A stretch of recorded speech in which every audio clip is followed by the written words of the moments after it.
நான் வேதம் முழுவதையும் அநேகந்தரம் படித்து முடித்து விட்டேன். ஆனாலும் என்னுடையதான ஐயங்கள் இன்னும் தீரவில்லை. என் சந்தேகங்கள் அப்படியே தான் இருக்கிறது. ஒருவர் ஒரு விதமாகவும் மற்றொருவர் இன்னொரு விதமாகவும் பேசுகிறார்.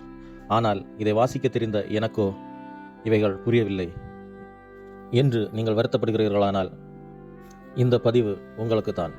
வேதத்தை நாம் எப்படி கற்றுக்கொள்வது, அதை எப்படி புரிந்து கொள்வது என்பதை குறித்த இந்த 7வது பகுதியிலே உங்கள் யாவரையும் கிறிஸ்து இயேசுவுக்குள்ளாக நான் வாழ்த்துகிறேன். அன்புக்குரிய சகோதர சகோதரிகளே, வேதத்தை நான் படிக்கும் பொழுது பலதரப்பட்ட வியாக்கியானங்களை நாம் கேள்விப்பட்டிருக்கிறோம். ஆனால் இனி ஒருவரும் உங்களுக்கு போதிக்க வேண்டிய அவசியமில்லை. ஏனெனில் தேவன் தாமே தன்னுடைய பரிசுத்த ஆவியை உங்களுக்கு அனுப்பி அதை புரியச் செய்வார் என்பதை உங்களுக்கு அறிவிக்கிறேன். மட்டுமின்றி அதை எப்படி புரியச் செய்வார் என்பதை குறித்தும் முந்தின பகுதிகளிலே பாகங்களிலே பதிவிட்டிருக்கிறோம். கேட்காதவர்கள் அவைகளை ஒரு முறை கூட கேளுங்கள். இன்றைக்கு நாம் பார்க்க இருக்கிறது என்னவெனில், சத்தியத்தை அறியுங்கள் அல்லது சத்தியத்தை அறிவீர்கள். இந்த 2 வார்த்தையில் எது சரியானது? சத்தியத்தை அறியுங்களா அல்லது சத்தியத்தை அறிவீர்களா? இதில் என்ன வித்தியாசம் இருக்கிறது என்று நீங்கள் கேட்கலாம். வித்தியாசங்கள் இருக்கிறது. வேதம் சொல்லுகிறது சத்தியத்தையும் அறிவீர்கள் என்று. இந்த இடத்திலே சத்தியத்தை அறியுங்கள் என்று இல்லை, சத்தியத்தை அறிவீர்கள் என்று சொல்லவில்லை, சத்தியத்தையும் அறிவீர்கள் என்று சொல்லப்பட்டிருக்கிறது. ஆங்கிலத்திலே and என்கிறதான வார்த்தை சேர்க்கப்பட்டுள்ளது. ஆனால் இதை நாம் யாரும் அழுத்தமாக உச்சரித்து நாம் அதை கவனிக்க தவறிவிட்டோம் என்று நினைக்கிறேன். ஏனெனில் யோவான் 8ஆம் அதிகாரம் அதனுடைய 31 மற்றும் 32 ஆகிய வசனங்களை நாம் வாசிக்கும் பொழுது, இயேசு தம்மை விசுவாசித்த யூதர்களை நோக்கி, நீங்கள் என் உபதேசத்தில் நிலைத்திருந்தால் மெய்யாகவே என் சீஷராய் இருப்பீர்கள், சத்தியத்தையும் அறிவீர்கள், சத்தியம் உங்களை விடுதலையாக்கும் என்றார். இந்த வசனமானது மிகவும் பரிச்சயமான ஒரு வசனம்.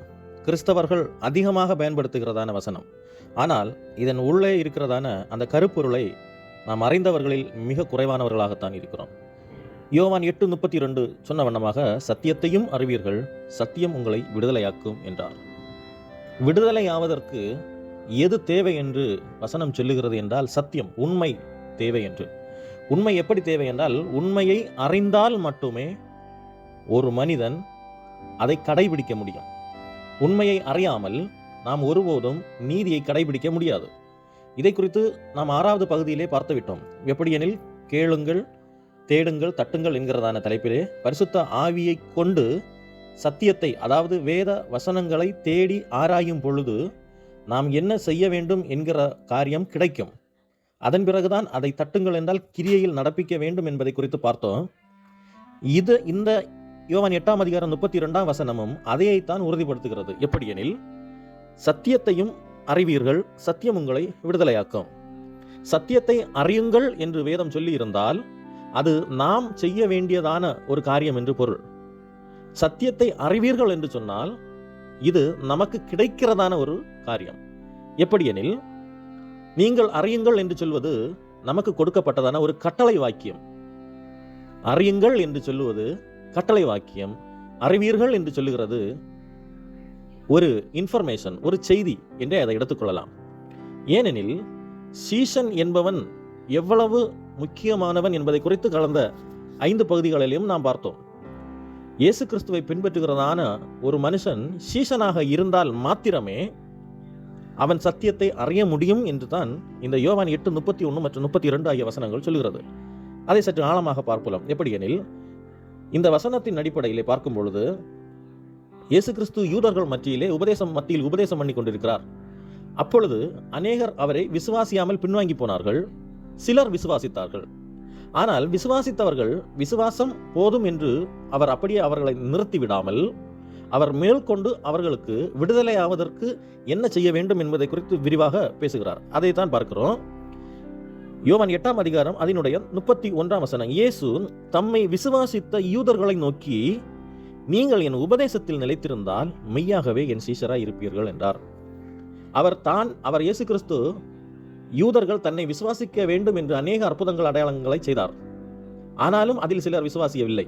இதை குறித்து வேறு வசனங்களிலே வருகிற நாட்களிலே நாம் பார்க்க இருக்கிறோம். ஆனால் விசுவாசிப்பதற்காக அவர் செய்த அநேக காரியங்களின் நிமித்தம் சிலர் அவரை விசுவாசித்தார்கள். அப்படி விசுவாசித்தவர்களை விசுவாசத்தோடு அப்படியே நிறுத்தி விடாமல் அடுத்த கட்ட நடவடிக்கைக்கு அவர் செல்கிறார்.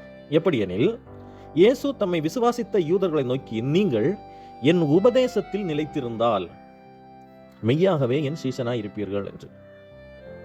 பாருங்கள், ஒரு மனுஷன் சீசனாய் இருக்க வேண்டுமானால் அவன் என்ன செய்ய வேண்டுமாம்? அவருடைய உபதேசத்தில் நிலைத்திருக்க வேண்டும். எவன் ஒருவன் அவருடைய உபதேசத்தில் நிலைத்திருக்கிறானோ அவனே சீசன் எனப்படுவான். இதை நான் முந்தின பாகங்களிலே நாம் பார்த்து விட்டோம். எப்படியெனில், அவருடைய வார்த்தையின்படி செய்கிறவன் எவனோ அவனே சீசன் என்று. அதைத்தான் இங்கே யோவான் புஸ்தகத்திலேயும் சொல்லப்பட்டிருக்கிறது. அவருடைய உபதேசத்தில் எவர்கள் நிலைத்திருக்கிறார்களோ அவர்களே சீசர்கள் எனப்படுவார்கள். அப்படி எவர்கள் சீசர்களோ அவர்களே சத்தியத்தை அறிவார்கள் என்று இந்த வசனம் சொல்லுகிறது. எப்படியெனில், மத்தேயு 5 மற்றும் 6 மற்றும் 7 ஆகிய 3 அதிகாரங்களாகிய அவருடைய உபதேசங்கள் என்கிறதான மலை பிரசங்கத்திலே சீசன் எனப்பட்ட ஒருவன் கை கொள்ள வேண்டியவைகளையும் தவிர்க்க வேண்டியவைகளையும் குறித்து அங்கு எழுதப்பட்டிருக்கிறது. இந்த 3 அதிகாரங்கள் உள்ளடக்கியதான 101 வசனங்களையும் ஒரு மனிதன் பின்பற்றினால் அவனே சீசன் எனப்படுவான். அப்படி எவர்கள் சீசர்களாக இருக்கிறார்களோ அவர்களுக்கு சத்தியம் என்பது அல்லது உண்மை என்பது அவர்களுக்கு அவரே கொடுத்து விடுவார். அவன் பின்பு சத்தியத்தை அறிவதற்காக அவன் பிரயாசப்பட வேண்டிய அவசியமில்லை. ஆனால் ஒரு மனுஷன் சீசனாய் இருப்பதற்கு பிரயாசப்பட வேண்டும். அப்படி எவன் ஒருவன் இயேசு கிறிஸ்துவை விசுவாசித்து அவருடைய உபதேசத்தை கைக்கொண்டு அவைகளில் நிலைத்திருந்து அவைகளை பின்பற்றுகிறவன் எவனோ அவனே சீசன் எனப்படுவான். அதன் பின்புதான் சத்தியத்தையும் அறிவீர்கள் என்று சொல்லப்பட்டிருக்கிறது. ஏனெனில், இந்த இடத்துல பாருங்கள், இயேசு தம்மை விசுவாசித்த யூதர்களை நோக்கி, நீங்கள் என் உபதேசத்தில் நிலைத்திருந்தால் மெய்யாகவே என் சீசனாய் இருப்பீர்கள், சத்தியத்தையும் அறிவீர்கள். அந்த சத்தியத்தை என்று போடவில்லை, சத்தியத்தையும் அறிவீர்கள். அப்படியானால் இது என்ன சொல்ல வருகிறது என்றால், ஒருவன் விசுவாசித்தால் அதன் பின்பு அவருடைய உபதேசத்தில் நிலைத்திருந்தால் சீசன் என்கிறதான ஒரு தன்மையும் அவனுக்கு வருகிறது, கூடவே சத்தியமும் கொடுக்கப்படுகிறது. இதனால தான் இந்த சத்தியத்தையும் என்கிறதான வார்த்தை இங்கே கொடுக்கப்பட்டுள்ளது. ஆதலால் எவன் ஒருவன் விசுவாசித்து அதை விசுவாசத்தோடு அப்படியே நிறுத்திவிடாமல் அவருடைய உபதேசத்தில் எவன் நிலைத்திருக்கிறானோ அவன் சீசன் என்கிறதான அந்தஸ்தை பெறுகிறான், கூடவே சத்தியத்தையும் அவரே கொடுத்து விடுகிறார். ஆனால் சீசன் அல்லாத ஒருவன், அதாவது அவருடைய உபதேசத்தில் நிலைத்திராத ஒருவன் என்ன செய்ய முடியாது என்றால் சத்தியத்தை அந்த நபரால் போதிக்க முடியாது. ஏனெனில் சீசனுக்குத்தான் அவர் சத்தியத்தை அறிவிப்பார் என்று வேதம் சொல்லுகிறது. சீசன் அல்லாத ஒருவனோ தான் யூகித்ததையும் தான் மற்றவர்களிடமிருந்து கற்றுக்கொண்டதையும் அவன் மற்றவர்களுக்கு வெளிப்படுத்துவான். இப்படி இன்றைய உலகத்திலே அநேகர் சீசர் அல்லாதபடியினால் அவர்களுடைய உபதேசங்களும் போதனைகளும் வேறுபட்டே இருக்கிறது. இதன் காரணமாகவே கிறிஸ்தவம் இன்றைக்கு பல பிரிவுகளாக பிரிந்திருக்கிறது. ஆனால் இந்த பிரிவினை என்பது மிகவும் அவசியமான ஒன்று என்று பவுல் பின்னாட்களிலே சொல்லுகிறார். இதை குறித்து தீர்க்க தரிசன புஸ்தகங்களிலும் எழுதியிருக்கிறது. இதை குறித்தும் நாம் நிச்சயமாக வருகிற நாட்களிலே பார்க்கலாம். ஆனால் இன்றைக்கு நாம் சத்தியத்தை அறிய வேண்டுமானால் நாம் வேதத்தை மாத்திரம் வாசித்தால் அறிய முடியாது. அவருடைய உபதேசத்தில் நிலைத்திருந்து சீசனாய் இருந்தால் மாத்திரமே சத்தியத்தை அறிய முடியும். இதை ஆங்கில வேதாகமத்திலே நாம் வாசித்தோமானால் இன்னும் சற்று புரிவதற்கு சற்று எளிதாக இருக்கும். John chapter 8 verses 31 and 32. Then said Jesus to those Jews which believed on him, if you continue in my words, then are you my disciples indeed, and you shall know the truth, and the truth shall make you free. பாருங்கள், இந்த 32வது வசனத்திலே and you shall know the truth என்கிறதான வார்த்தை வருகிறது. இதைத்தான் தமிழிலே சத்தியத்தையும் அறிவீர்கள் என்று சொல்லப்பட்டிருக்கிறது. சத்தியத்தையும் அறிவீர்கள் என்பது ஒரு ஆசீர்வாதம். அதை பெற்றுக்கொள்வதற்கு நாம சத்தியத்தை அறிய முடியாது. ஒருபோதும் நாமே சத்தியத்தை அறிய முடியாது. சத்தியம் நமக்கு கொடுக்கப்படுகிறது. இதனால் தான் இயேசு கிறிஸ்துவை குறித்து சொல்லப்பட்டிருக்கிறது, கிருபையும் சத்தியமும் அவரால் உண்டாயிற்று என்று. சத்தியம் என்கிறதான உண்மை அவர்தான் நமக்கு தருவாரே தவிர நம்முடைய முயற்சியினால் அது நடக்காது. ஆனால் நாம் என்ன செய்ய வேண்டும் என்றால், அவருக்கு சீசனாக இருந்தாலே போதும், அந்த சத்தியத்தை அவரே நமக்கு கொடுத்து விடுவார். நாம் சீசனாக இருப்பதற்கு என்ன செய்ய வேண்டும்? அவருடைய வார்த்தைகளை நாம் கைக்கொள்ள வேண்டும். அவருடைய உபதேசத்தில் நிலைத்திருக்க வேண்டும். அவருடைய உபதேசத்தில் நிலைத்திருக்க வேண்டுமானால் நாம் விசுவாசிக்க வேண்டும். ஆனால் இன்றைக்கு கிறிஸ்தவ உலகத்திலே பெரும்பாலானவர்கள் விசுவாசித்து விட்டார்கள். இயேசு கிறிஸ்து தம்முடைய இரட்சகர் என்றும் அவரே அன்றி ஒருவனும் தேவனிடத்தில் பிதாவினிடத்தில் போக முடியாது என்பதையும் விசுவாசித்து விட்டார்கள். அவர்தான் இரட்சகர் என்று. ஆனால் அவருடைய வார்த்தைகளையோ அவருடைய உபதேசங்களையோ ஏற்றுக்கொள்ளாமல் அவைகளை புறம்பே தள்ளி சீஷனா இராமலேயே சத்தியத்தை அறிந்தேன் என்று சொல்லுகிறார்கள். இது ஒரு விதத்திலும் பொருத்தமானது அல்ல. இதை குறித்து இன்னும் நாம் வாசிக்கும் பொழுது ஏசாயா தீர்க்கதரிசியின் புஸ்தகம் அதன் 28வது அதிகாரம் அதன் 9வது வசனத்தை பாருங்கள். அவர் யாருக்கு அறிவை போதிப்பார், யாருக்கு உபதேசத்தை உணர்த்துவார்?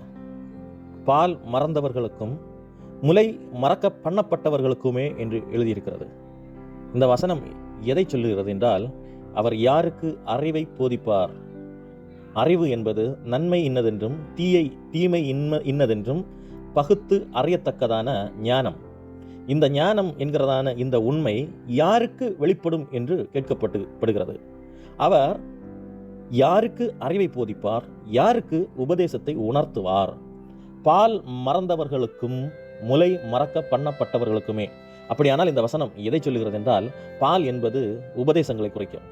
2 விதமான பால் வேதத்தில் இருக்கிறது. ஒன்று, நம்முடைய அப்போஸ்தலனாகிய பவுல் இயேசு கிறிஸ்துவை குறித்து சொல்லப்பட்டதான மூல உபதேசங்களாகிய பழைய ஏற்பாடிலே இயேசு கிறிஸ்துவை குறித்து சொன்ன வசனங்களையும் அப்போஸ்தலனாகிய பவுல் பாலுக்கு ஒப்புமையாக சொல்லுகிறார். ஆனால் இன்னொரு இடத்திலே பால் என்பது அவருடைய வசனங்கள். இயேசு கிறிஸ்து முதலில் ஆரம்ப நிலையிலேயே, அதாவது தன்னை விசுவாசிக்கிறவர்கள் அடுத்தபடியாக என்ன செய்ய வேண்டும் என்றால், அவருடைய உபதேசத்தில் நிலைத்திருக்க வேண்டும். அந்த உபதேசத்திற்கும் பால் என்று பெயர். இந்த பாலை எவர்கள் மறக்கிறார்களோ, அந்த பால் என் மறத்தல் என்று சொன்னால் அவருடைய மூல உபதேசங்களை எவர்கள் கை கொண்டு தெளிவு வருகிறார்களோ அவர்களுக்குத்தான் அறிவை போதிப்பார், உபதேசத்தை உணர்த்துவார் என்று இருக்கிறது. இங்கே யோவான் புஸ்தகத்தில் என்ன பார்த்தோம்? அவரை விசுவாசித்து அவருடைய உபதேசத்தில் நிலைத்திருக்கிறவர்கள் சீஷர்கள். அவர்களுக்குத்தான் அவர் சத்தியத்தை அறிவிப்பார் என்பதை குறித்து பார்த்தோம். ஆதலால் அன்புக்குரிய சகோதர சகோதரிகளே, அவரை விசுவாசிக்கிறதான நாம் விசுவாசத்தோடு நின்று விடாமல் அவருடைய உபதேசங்களை கைக்கொண்டு அதிலே நிலைத்திருக்கும் பொழுது நாம் சீஷர்கள் எனப்படுவோம். அதன் பின்பு அவர் சத்தியத்தை நமக்கு அறிவிப்பார். ஆதலால் ஒருவனும் உங்களுக்கு போதிக்க வேண்டிய அவசியமில்லை. அவருடைய உபதேசத்தை கைக்கொண்டு சீஷர்களாக மாத்திரம் இருந்து அவருடைய வார்த்தைகளை கைக்கொண்டு அதன்படி நடந்தால் நிச்சயமாகவே அவர் நமக்கு சத்தியத்தை அறிவிப்பார் என்பதில் எந்த விதமான சந்தேகமும் இல்லை. தேவன் தாமே உங்களை ஆசீர்வதிப்பாராக. ஆமேன்.